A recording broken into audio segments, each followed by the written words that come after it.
Donc ça veut dire que voilà, ce gouvernement, en fait, il essaie de limiter la casse. Et il a surtout eu, alors, moi, c'est ça que je remarque, c'est que vraiment, il y a eu la préférence nationale. C'est-à-dire, Il y a eu on la va préférence sauver nationale. les Français, en fait. On s'est dit, on va sauver les Juifs français plutôt que... en fait, on sent qu'à bien un moment donné, c'est presque malheureux ce que je veux dire, mais ils ont livré les Juifs étrangers pour se dire, bon, on va sauver les Français. Je reprends ton... Ils n'ont pas livré. On dit Enfin, Vichy, livré, ouais. on dit Vichy a livré les Juifs, mais vous êtes des débiles mentaux. Déjà, la première chose qui est responsable que les Juifs soient partis en Allemagne, c'est qu'on ait perdu la guerre. Que les Juifs qui s'étaient réfugiés en France ont été razziés par les Allemands parce qu'on a perdu, premièrement. Donc c'est pas Vichy qui a livré, c'est le vainqueur qui avait son couteau sous notre gorge qui nous a dit vous nous les donnez. C'est pas pareil. C'est pas pareil. Ah, j'ai oublié. Non, ça c'est pour autre chose. Mais bref, sur la question juive, il est intellectuellement malhonnête de prétendre que le régime de Vichy n'a pas sauvé des vies.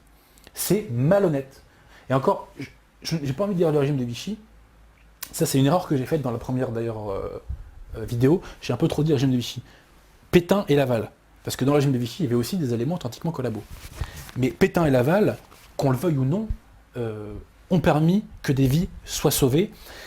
Et toutes les références que je dis là, que ce soit Paul Baudouin qui nous explique pourquoi on a fait le statut des Juifs, que ce soit M. Liberg qui nous explique la stratégie qui a été celle de Laval et de Pétain, je peux évoquer aussi l'historien Alain Michel, je peux évoquer l'historien Léon Poliakov, je peux évoquer aussi Robert Aron, Histoire de Vichy, hein, c'est celui-là, là ouais, Histoire de Vichy, Robert Aron, qui arrive à des conclusions identiques.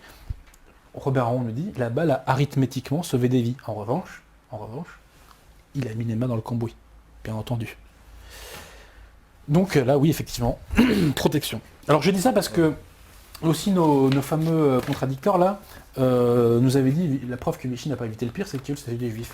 J'explique maintenant pourquoi on avait fait ce statut et concrètement quelle a été l'action du gouvernement. Et rappelons-nous que lorsque le couteau allemand n'était plus sous la gorge de Vichy, Darlan commence à retirer ce fameux statut des Juifs. Voilà. Ça remet en tout cas les choses en place pour cette affaire de Vichy. Alors il y a un autre dossier, c'est vrai, qu'on nous parle souvent. Et ça, tu m'as dit que tu allais en parler aussi, c'est la milice, les femmes. Alors, est-ce qu'on peut parler du STO avant ? Alors parlons du STO avant, parce que ça aussi on me l'a dit tout à l'heure, le STO, et c'est vrai que c'est un des points noirs. Alors, parce qu'il y a aussi des guignols qui m'ont dit « Ah, mais Pétain était un collabo, la preuve c'est qu'il a envoyé des Français travailler en Allemagne. Voilà. » Bien sûr, comme s'il s'était tapé la tête contre un mur, il s'est dit « Tiens, je vais m'amuser à envoyer des Français contre l'Allemagne. » Ça s'est pas passé comme ça du tout. C'est même l'inverse de la réalité. Alors, pour revenir, définissons déjà c'est quoi le STO ? Service de travail obligatoire. Voilà. Et en fait, concrètement, c'est quoi ? C'est que les Allemands avaient des difficultés sur le front de l'Est, et ils voulaient que des ouvriers allemands rejoignent le front de l'Est. Et donc, il fallait remplacer ces ouvriers allemands par des ouvriers venant de toute l'Europe. Et donc, un nazi qui s'occupait de cette question, qui s'appelle Sockel, je crois, a demandé à Laval de lui fournir, pardon de parler ainsi, de la main-d'œuvre française. Dans un premier temps, Laval essaie de négocier. Et il dit, écoutez, on va pas faire ça comme ça, on va instaurer ce qu'on appelle la relève. Ça, c'est à l'été 42. On va instaurer ce qu'on appelle la relève. Qu'est-ce que la relève ? C'est en échange de un travailleur français qui part, on ramène un prisonnier. Rappelons-nous que nous avions plus de 2 millions de prisonniers dans les geôles allemandes. Enfin, dans les camps allemands. Schockel dit non, en revanche, un prisonnier pour 3 travailleurs, c'est OK. Et à l'époque, c'est un système de volontariat. Le problème, c'est que les Français n'ont pas envie d'aller travailler en Allemagne, et ça fait un bide. Donc à ce moment-là, Schockel tape du poing sur la table, et il a des exigences, en termes de travailleurs. Et là, il ne va plus nous laisser le choix. Cependant, Laval va tout faire pour essayer de négocier, passons l'expression, des rabais. Et il va tout faire pour essayer qu'il y ait le moins possible de travailleurs qui aillent travailler en Allemagne. Et d'ailleurs, le procès de Nuremberg l'a établi. Et vous savez qu'il ne faut pas contester le procès de Nuremberg. Donc, ouais, il ne faut pas. C'est la tangente là. Non, mais le procès de Nuremberg l'a établi que Laval avait tout fait pour limiter la casse. Et là, je vais citer un résistant gaulliste, le colonel Rémy que l'on voit là. Que nous dit le colonel Rémy sur le STO ? Or, en ce 12 avril 1950, le général de Gaulle publiait ce communiqué. le procès de Nuremberg était terminé depuis 4 ans, prouvant notamment que sur les 2 600 000 travailleurs réclamés à la France par le nazi Fritz Stockel, dictateur à la main-d'œuvre, le gouvernement du maréchal Pétain avait réussi, à force de discussions, d'atermoiements, de manœuvres diverses, à empêcher près de 2 millions de départs pour l'Allemagne. Le procès de Nuremberg a d'autre part fait ressortir que par rapport au chiffre total de la population civile, le pourcentage de déportés du travail fut respectivement en Hollande et en Belgique de 6 et 3%, tandis qu'il s'abaissa chez nous à 1,4%. Donc le colonel Rémy, reprenant le procès de Nuremberg, nous rappelle que sur 2,5 millions de travailleurs que les nazis ont exigés, seulement 600 000 sont partis. Donc quand Paxton nous dit que le régime de Vichy n'a pas limité la casse en matière de STO, soit c'est un crétin, je ne crois pas qu'il soit un crétin, au contraire, soit il ment ouvertement. Paxson nous dit qu'il y avait 1 300 000 travailleurs français qui travaillaient en Allemagne. Oui, c'est vrai, mais pourquoi? Parce qu'on faisait travailler des prisonniers français, mais c'était pas des mecs du STO. Et donc, je me répète, parce que j'ai envie que ça rentre dans la tête des gens, que Laval a tout fait pour qu'un minimum de Français partent. Et d'ailleurs, Robert Harron, qui n'est pas un révisionniste, conclut dans l'histoire de Vichy en nous disant ceci sur le STO. Laval apparaît ainsi comme une sorte de Pénélope qui défait par un travail souterrain l'effet des accords publics qu'il passe avec Sokol. Pénélope, dans l'Odyssée, tu sais, c'est la femme de Ulysse. La femme d'Ulysse, ouais. Et en fait, la femme de Ulysse dit je me remarierai quand j'aurai terminé mon... je sais plus ce qu'elle veut tricoter ou qu'elle veut... elle veut faire un... je sais plus quel vêtement. Mais en fait, ce qui se passe, c'est que le jour, elle fait le vêtement et la nuit, elle le défait. Comme ça, le truc n'est jamais terminé et elle n'a pas à se remarier et elle peut attendre son mari tranquillement. Bon. Laval a agi de la sorte avec les nazis. Il les a roués dans la farine. Et d'ailleurs, en parlant de Laval, j'invite les gens à lire ce livre, Laval parle. C'est les réponses qu'il a faites à ses juges alors qu'il était dans ses geôles. Alors qu'il était accompagné de limaces, comme nous dit sa fille. Il avait une toute petite table, il était dans des conditions assez difficiles. Et donc Laval explique bien comment il a essayé de limiter la casse en matière de STO. Et en matière de STO. Oui, d'ailleurs sur toutes les questions, sur la question juive, où il explique tout ce qu'il a fait pour essayer de sauver des vies, etc. C'est un livre, je le dis, bouleversant. C'est un vrai document historique. Laval a commis des erreurs. Le Laval de 1940 était extrêmement dangereux. Extrêmement dangereux. Et Pétain a eu raison de le destituer le 13 décembre 1940. Le Laval qui revient en 1942 est quand même en partie différent. Et on peut le critiquer sur plein de points, et je ne suis pas le dernier à le faire, mais quand on fait le bilan d'un homme, il faut voir la bouteille à moitié vide et à moitié pleine. Et quand il a fait des choses qui, de fait, ont été positives, il faut le dire. Et quand Laval empêche un grand nombre de Français de partir au STO, c'est positif. Quand il essaie de sauver des vies juives, c'est positif, et il faut le dire. Voilà. Nous en étions sur le STO. J'ai une citation aussi assez punchline sur le STO. D'un résistant, pas un révisionniste, messieurs, le résistant Xavier de Bourbon-Parme, qui nous dit ceci. Je demande aux gens d'être assez attentifs. Il est une chose cependant que ni les Anglais, ni les Américains, ni même la plupart des Français ne parvenaient à comprendre. C'est que le maréchal, au moment de l'occupation de la zone libre par les Allemands, ne soit pas parti, comme M. Churchill le lui avait demandé à maintes reprises, et comme il pouvait le faire maintenant, puisque les Allemands, en reprenant leur parole, le relevaient de la sienne, et qu'il n'était plus lié par l'armistice. Je vis le maréchal à ce moment critique, c'est-à-dire très précisément le 11 novembre 1942. Mon opinion personnelle était que le maréchal devait sur le champ quitter la France pour l'Afrique du Nord afin de sauvegarder l'indépendance et l'unité du gouvernement français. Et qu'il pouvait le faire sans aller contre sa parole, puisque les Allemands venaient eux-mêmes de briser la clause essentielle de l'armistice. Je le lui dis. Le maréchal me répondit « J'ai promis à la France de rester, son sort est le mien. » Il resta donc. Mais il resta comme un prisonnier, répétant avec insistance « Dites-le bien à nos amis. » Nos amis, c'était les Anglais et les résistants, petite parenthèse. Bon. Pétain était resté sur le sol pour continuer Pétain était resté sur le sol de France pour continuer à la défendre dans la mesure où il le pouvait encore. De fait, par son intervention, grâce à son prestige personnel, il sauva la vie à de très nombreux patriotes condamnés à mort par la Gestapo. Je suis de cela. Et lorsqu'en février 1943, on demanda la liste de tous les étudiants et étudiantes en âge de faire du STO pour être envoyés en Allemagne, il répondit « Pas une étudiante et les étudiants après les examens d'octobre. Pas une étudiante n'alla comme STO en Allemagne, et en octobre, les étudiants avaient créé le maquis. » Donc effectivement, s'il n'y a pas eu de femmes qui allaient travailler, là encore une fois, c'est grâce à l'action de Pétain et de Laval. Oui, alors aussi, ce qu'il faut savoir, c'est que le STO a été générateur de résistance, puisque les jeunes qui ne voulaient pas partir en Allemagne, eh bien que faisaient-ils? Ils allaient dans le maquis.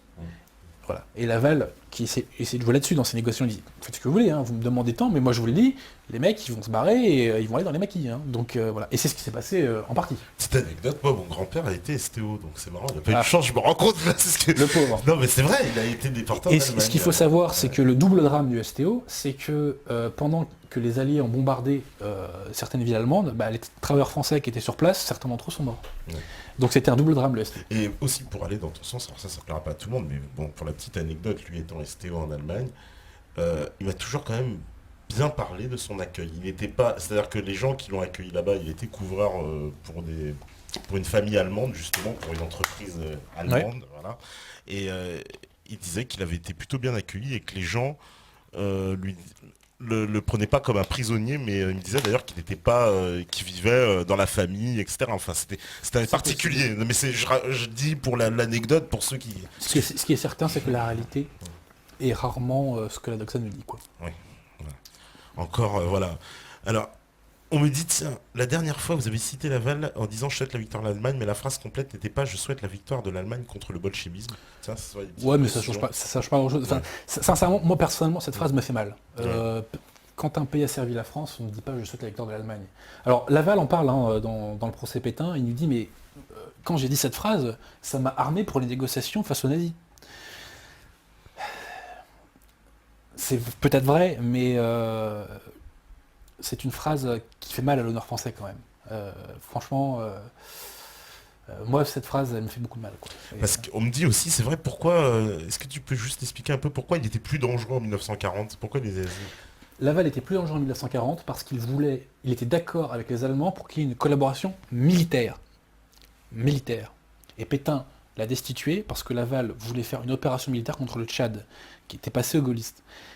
Et le problème, c'est que si on avait fait ça, ça nous aurait peut-être indirectement conduit à déclarer la guerre à l'Angleterre. Or, Pétain ne voulait pas déclarer la guerre à l'Angleterre, car, rappelons-nous la première mission, il avait passé des accords secrets avec Churchill, accord Rougier, accord Chevalier, Halifax. Et quand il y a eu le débarquement en 1942, en Afrique du Nord, Hitler a convoqué Laval, c'était à Munich, je crois. Laval y est allé, il avait dans sa poche une pilule de cyanure. Oui, une pilule de cyanure. Pourquoi ? Parce que plusieurs années avant, Laval avait convoqué le chancelier autrichien, je crois que ça se prononce Schuschnigg, et il avait mis un coup de pression pour qu'il signe en somme l'abdication de l'Autriche et qu'elle se rallie à l'Allemagne. Et Laval a été terrorisé par ce précédent et ne voulait pas valider un acte trop contraire aux intérêts de la France. Et donc il avait pris cette pilule de potassium sur lui. Monsieur Robert Aron, qui n'est pas révisionniste, nous l'évoque bien dans son bouquin. Et donc Hitler à ce moment-là a proposé l'alliance militaire à Laval, et ça il faut le lui reconnaître, il a noyé le poisson, et il a refusé.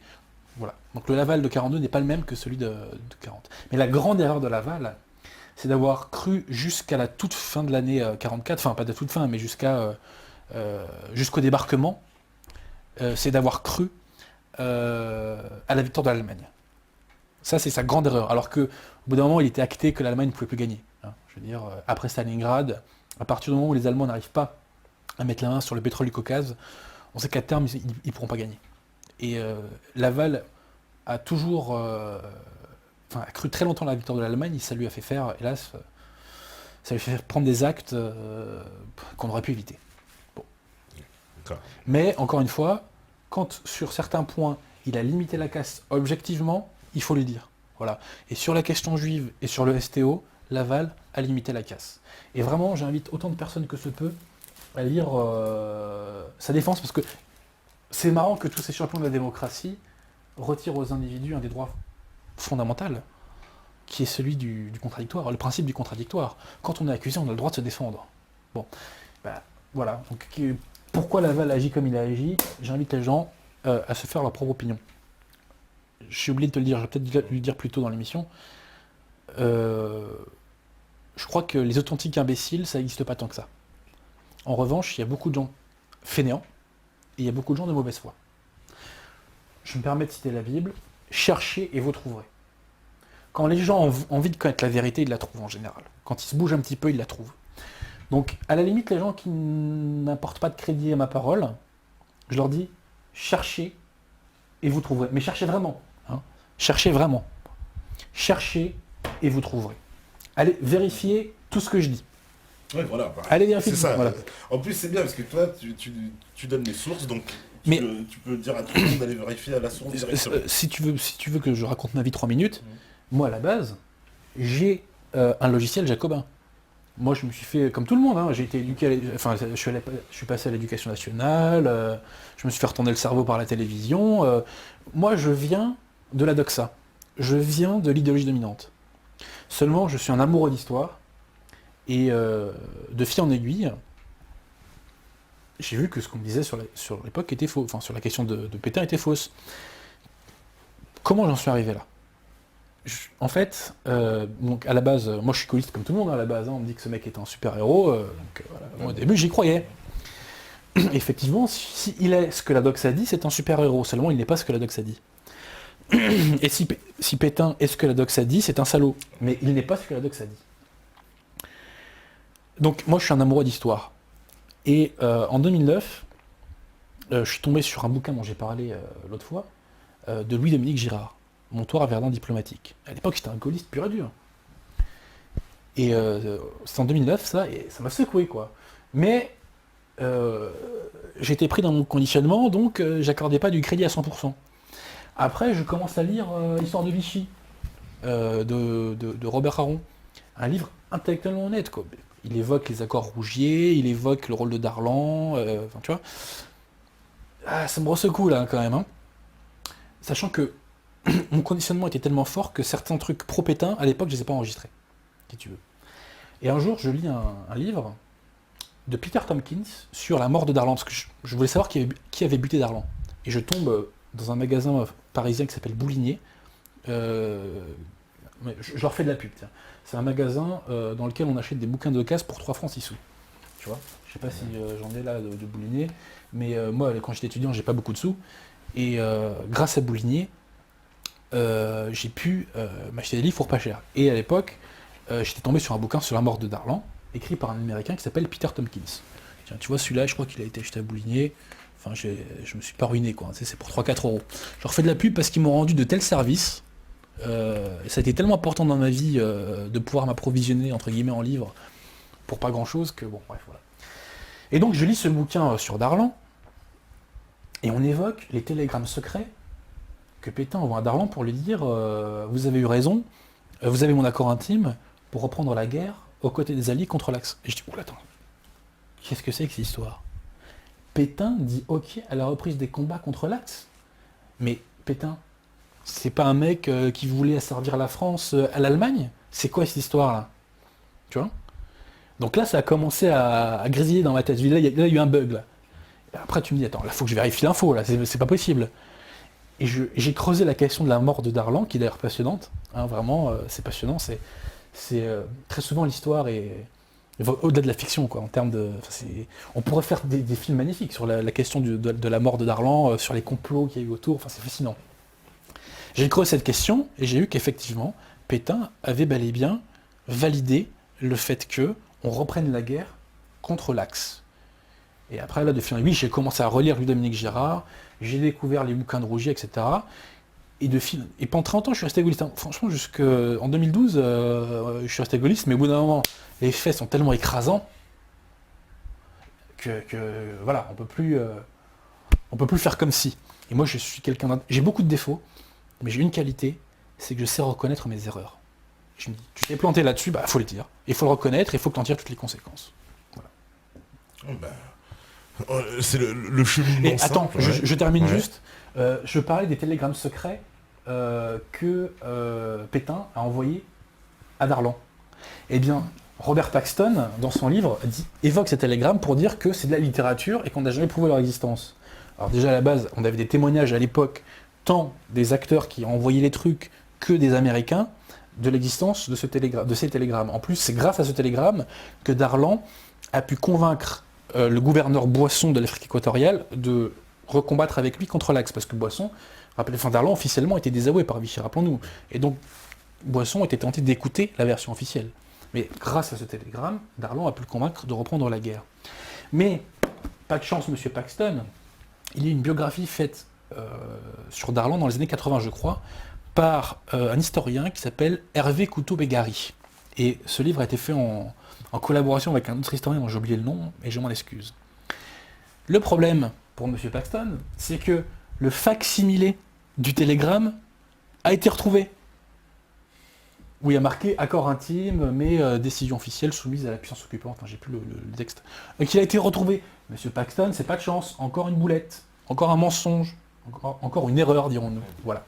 Pour être gentil, une erreur. Voilà. On est light.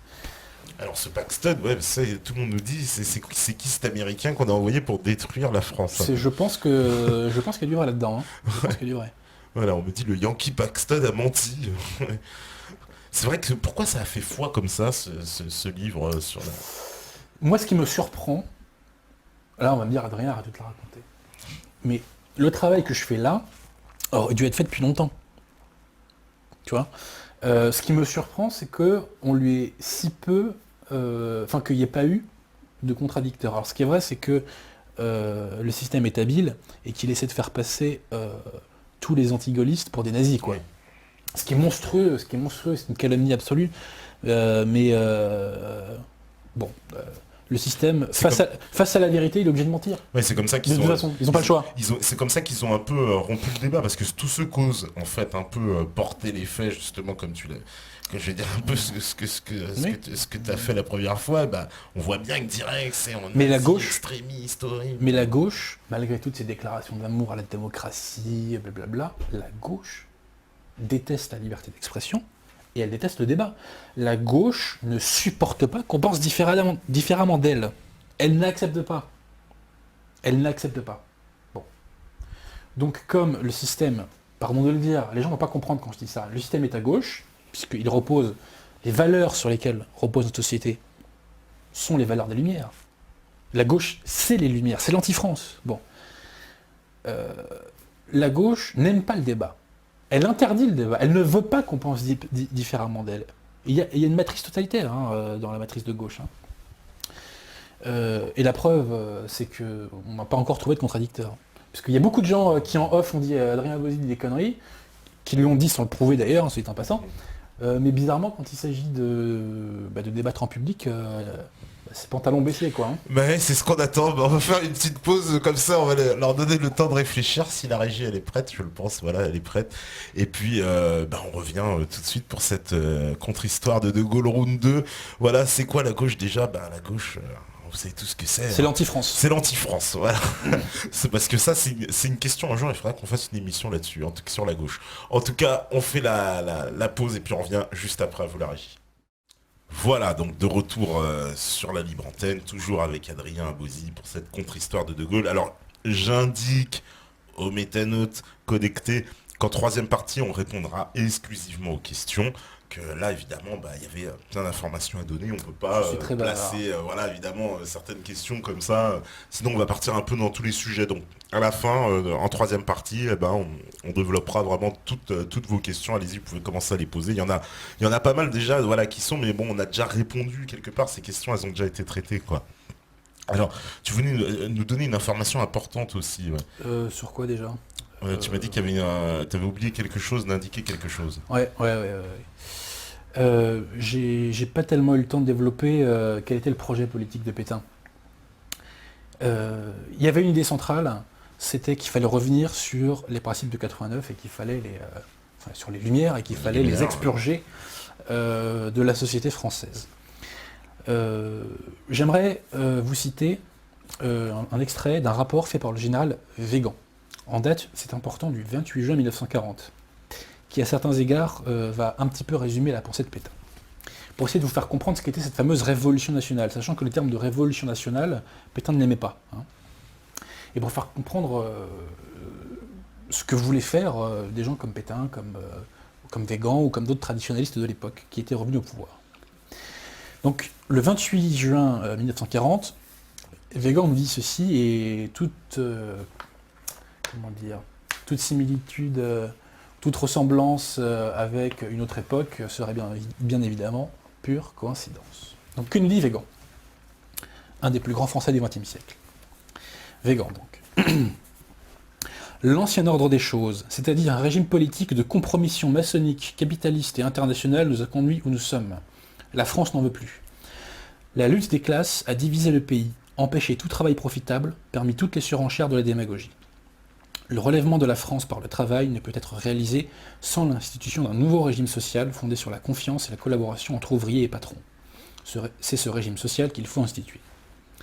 La baisse de la natalité, en diminuant le potentiel de la France, nous a amené du point de vue militaire à défendre notre territoire avec une proportion inadmissible de contingents nord-africains, coloniaux et étrangers. Du point de vue national, à effectuer des naturalisations massives et regrettables, et à livrer... attendez, qu'est-ce que j'écris ?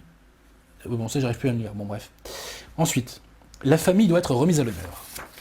La vague de matérialisme qui a submergé la France, l'esprit de jouissance et de facilité, sont la cause profonde de nos faiblesses et de nos abandons.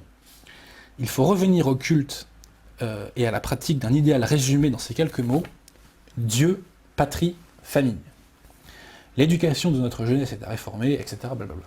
Donc on voit l'idée de Weygand qui est qu'il y a un régime qui reposait sur des principes mauvais dont il faut se débarrasser, et il faut mettre en place un nouveau régime qui repose sur ces trois piliers: Dieu, patrie, famille, d'où par la suite travail, famille, patrie. Donc voilà l'idée. Et donc tout n'était pas parfait dans ce qu'ont fait Pétain et d'autres. Mais pour ce qui est des valeurs qu'il voulait remettre au centre de la société française, ça allait dans le bon sens. Et il voulait notamment rechristianiser la France. Il voulait aussi que l'Église joue un rôle plus important, notamment dans l'éducation. Hein. Il y avait le ministre de l'époque, qui était un chrétien, Jacques Chevalier, qui nous disait l'école sans Dieu, c'est terminé. Parce que on a chassé Dieu de l'école, et selon Chevalier, Weygand et d'autres, c'était l'un des malheurs de la France.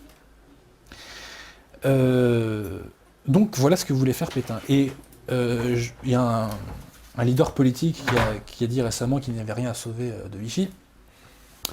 Je suis d'accord avec lui sur un point, c'est que le régime de Vichy devait disparaître à la Libération, puisque c'est un régime qui avait vocation à se mouiller les mains. Donc il fallait s'en débarrasser, oui. Après, est-ce qu'il fallait balayer les valeurs qu'il avait remis en place? La réponse est non. Et donc ce monsieur qui a dit cette phrase n'aime pas beaucoup sa maman, parce que Pétain a mis en place la fête des mères. Ouais. Et pour comprendre aussi un petit peu l'état d'esprit qu'il animait, j'aimerais, si tu le permets, lire un petit discours qu'il a fait le 25 mai 1941, à l'occasion de la fête des mères, je crois. Donc Pétain nous disait ceci: la France célèbre aujourd'hui la famille. Elle se doit d'honorer d'abord les mères. J'espère que les mamans qui nous écoutent sont attentives. Depuis 10 mois, je convie les Français à s'arracher au mirage d'une civilisation matérialiste. Je leur ai montré les dangers de l'individualisme. Je les ai invités à prendre leur point d'appui sur les institutions naturelles et morales auxquelles est lié notre destin d'hommes et de Français. La famille, cellule initiale de la société, nous offre la meilleure garantie de relèvement. Un pays stérile est un pays mortellement atteint dans son existence. Pour que la France vive, il lui faut d'abord des foyers. Le foyer, c'est la maison où l'on se réunit. C'est le refuge où les affections se fortifient. C'est cette communauté spirituelle qui sauve l'homme de l'égoïsme et lui apprend à s'oublier pour se donner à ceux qui l'entourent. Maîtresse du foyer, la mère, par son affection, par son tact, par sa patience, confère à la vie de chaque jour sa quiétude et sa douceur. Par la générosité de son cœur, elle fait rayonner autour d'elle l'amour qui permet d'accepter les plus rudes épreuves avec un courage inébranlable. Mère de notre pays de France, votre tâche est la plus rude, elle est aussi la plus belle.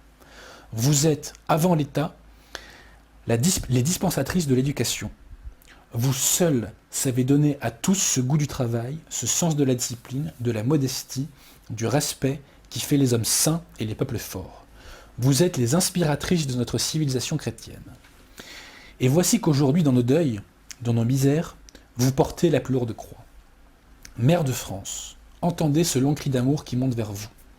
Mère de nos tués, mère de nos prisonniers, mère de nos cités qui donneriez votre vie pour arracher vos enfants à la faim, mère de nos campagnes qui, seule à la ferme, faites germer les moissons, mère glorieuse, mère angoissée, je vous exprime aujourd'hui toute la reconnaissance de la France. Je ne retire pas une virgule. Et c'est à mettre en parallèle avec ce que nous vivons aujourd'hui, puisque la famille est attaquée par le gouvernement de Hollande, que ce soit à travers diverses mesures fiscales, à travers le mariage pour tous, à travers la théorie du genre, etc. Il a essayé en fait de revenir un peu au moment de 1789. On revient un peu, c'est quoi, on essaie de... La doctrine de Pétain, c'était qu'il fallait se débarrasser des principes de 1789 et notamment qu'à la notion de peuple souverain, il fallait substituer la notion de corps politique. C'est-à-dire qu'on renoue avec une société traditionnaliste qui se base sur des corps politiques et non plus sur des individus atomisés, éparpillés, qui sont dans l'inertie, en fait, qui sont impuissants d'ailleurs, en vérité. On n'en parlera pas aujourd'hui, j'ai pas le temps, mais ce qui est très intéressant à étudier, c'était la constitution que Pétain voulait faire, qui était une constitution démocratique, désolé, qui reposait sur le suffrage universel notamment, pas que, mais notamment. Et il y avait un truc notamment intéressant, ça j'en parle parce que c'est quand même un point à méditer, c'est que les pères de famille qui avaient 3 enfants, enfin à partir de 3 enfants, avaient 2 droits de vote. Pourquoi ? Parce qu'on remet la famille au centre et non plus l'individu. Les corps, les institutions naturelles revenaient au centre de la société, qu'il s'agisse du travail ou de la famille. Pétain voulait faire une république chrétienne, corporative et familiale, donc anti-jacobine. Mais je n'ai pas dit le plus important sur Pétain. Pétain a rendu à la France un service absolument magnifique. C'est même plus qu'un service, c'est le sens de la politique française. Il faut savoir que Louis XIII, je remonte loin, avait consacré la France à la Vierge Marie. Eh bien, Pétain, dans un premier temps, je crois que c'est le 22 novembre 1940, a reconsacré la France au cœur immaculé de la Vierge Marie. Puis, il l'a refait je ne sais plus si c'est le 23 ou le 28 mars 1943, dans l'église de Saint-Louis. C'est par hasard si on a choisi l'église de Saint-Louis. Pétain a reconsacré la France au cœur immaculé de la Vierge Marie. Ça fait ricaner les athées, on est d'accord. Ça fait ricaner même certains chrétiens qui sont chrétiens comme moi, je suis shintoïste. Ça, c'est la base de la France. La France porte la croix du Christ, ça faut jamais l'oublier. Une France sans croix, ce n'est plus la France. C'est la République des Lumières, c'est le jacobinisme, c'est Nabila, c'est Cyril Hanouna, c'est François Hollande, c'est Sarkozy, c'est Christine Angot, c'est pas Jeanne d'Arc, c'est pas... voilà. La France porte la croix, c'est comme ça. Il y a des gens que ça peut indisposer, mais c'est comme ça. La civilisation française est née de la rencontre entre le christianisme et une civilisation gallo-romaine, qui elle-même reposait sur la culture grecque. La France est l'héritière du Logos, notamment. Il y a quelqu'un qui en parle très bien de ça, c'est Louis Rougier, ce fameux Louis Rougier qui a négocié les accords Churchill. Avant tout, c'était un intellectuel de haut niveau, et il a fait un livre magnifique, même si j'ai des désaccords profonds avec Louis Rougier, mais il a fait un livre magnifique qui s'appelle La France en marbre blanc. Et en fait, il était aux États-Unis pendant la fin de la guerre, et il entendait certains Français des États-Unis cracher à la gueule de la France, et il lui disait, mais attendez les mecs, je vais vous rappeler ce que c'est moi la France, c'est ça.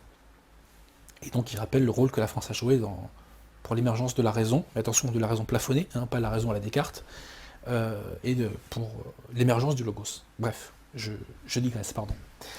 Je reviens à Pétain. Donc Pétain a fait cet acte magnifique de consacrer la France au cœur immaculé de la Vierge. Et d'ailleurs, il avait été sollicité par des religieux pour le consacrer aussi au Sacré-Cœur, donc du Christ. Il voulait le faire, mais bon, il avait pas le temps, mais il comptait le faire. Une tentative. Voilà. Et bien là, je vais faire ricaner les crétins. Pardon, je suis un petit peu lapidaire, mais bon. Si un jour un véritable pouvoir authentiquement dévoué aux intérêts de la France émerge, eh bien il devra à son tour reconsacrer la France au cœur immaculé de la Vierge. Le problème, c'est que cette consécration faite par Pétain est en quelque sorte annulée par le rétablissement des Lumières voulu par De Gaulle. Et d'ailleurs, petite citation, qui ne vient pas d'un collabo, une nouvelle fois, je le précise, mais du général René Chambre, un résistant gironiste.